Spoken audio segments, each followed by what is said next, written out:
Welcome to Usha fun foods. ನಾನಿವತ್ತು ಪೀನಕಲ್ಲಾಡೋ ಅಂತ ಒಂದು ಪೈನಾಪಲ್ ಜ್ಯೂಸನ್ನು ಮಾಡಿ ತೋರಿಸ್ತಾ ಇದ್ದೀನಿ.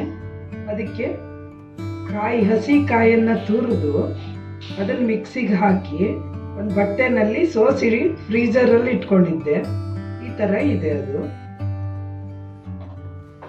ಅದೇ ಮಿಕ್ಸಿನಲ್ಲಿ ಪೈನಾಪಲ್ ಹೆಚ್ಚಿ ಹಾಕ್ಕೋತೀನಿ. ಈಗ ಪೈನಾಪಲ್ ಜ್ಯೂಸ್ ಮಾಡ್ಕೋತೀನಿ.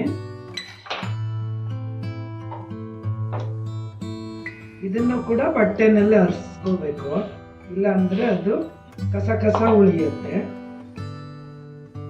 ಇದಕ್ಕೆ ಸ್ವಲ್ಪ ಐಸ್ ನೀರು ಹಾಕಿ ಮಿಕ್ಸಿ ಮಾಡ್ಕೋತೀನಿ.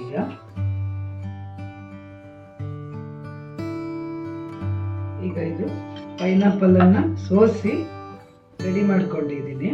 ಈ ಕಾಯಿ ಹಾಲನ್ನ ತೆಕ್ಕೊಂಡಿದ್ವಲ್ಲ ಅದನ್ನ ಹಾಕ್ತೀನಿ. ಈಗ ಇದರಲ್ಲಿ ಶೇಕರ್ ಇದ್ರೆ ಶೇಕ್ ಮಾಡಿದ್ರೆ ಚೆನ್ನಾಗಾಗತ್ತೆ. ನನ್ನ ಹತ್ರ ಇಲ್ಲ ಅಂತ ಹಂಗೆ ಮಾಡಿದ್ದೀನಿ. ಇದಕ್ಕೆ ಸ್ವಲ್ಪ ಎರಡನೇ ಸರಿ ತೆಕ್ಕೊಂಡಿರೋ ಹಾಲು, ಸ್ವಲ್ಪ ನೀರು ಇರುತ್ತಲ್ಲ ಕಾಯಿ ಹಾಲು, ಅದನ್ನು ಕೂಡ ಹಾಕಿದ್ದೀನಿ.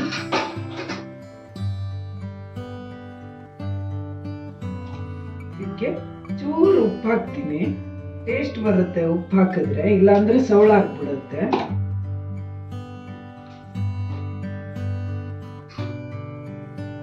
ಆಮೇಲೆ ಸಕ್ಕರೆ ಹಾಕ್ತಾ ಇದ್ದೀನಿ. ಜೇನುತುಪ್ಪ ಬೇಕಾದ್ರೂ ಹಾಕೋಬಹುದು.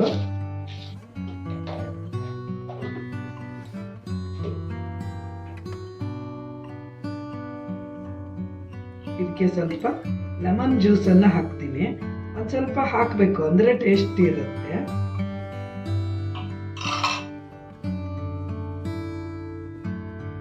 ಈಗ ರುಚಿಯಾದ ಪೈನಾಪಲ್ ಪೀನಕಲ್ಲಾಡೋ ರೆಡಿಯಾಗಿದೆ. ನಾನು ಇದನ್ನ US ಹೋದವಾಗ ಕುಡ್ದಿದ್ದೆ ಫ್ರೆಂಡ್ಸ್. ತುಂಬಾ ಇಷ್ಟ ಆಗಿತ್ತು ನನಗೆ. ಅದಕ್ಕೆ ಈಗ ಮಾಡಿ ತೋರಿಸ್ತಾ ಇದ್ದೀನಿ. ಇದಕ್ಕೆ ಮೇಲಿಂದ ಐಸ್ ಕ್ಯೂಬ್ಸ್ ಅನ್ನ ಹಾಕೋಬೇಕು, ಚೆನ್ನಾಗಿರುತ್ತೆ ಅವಾಗ.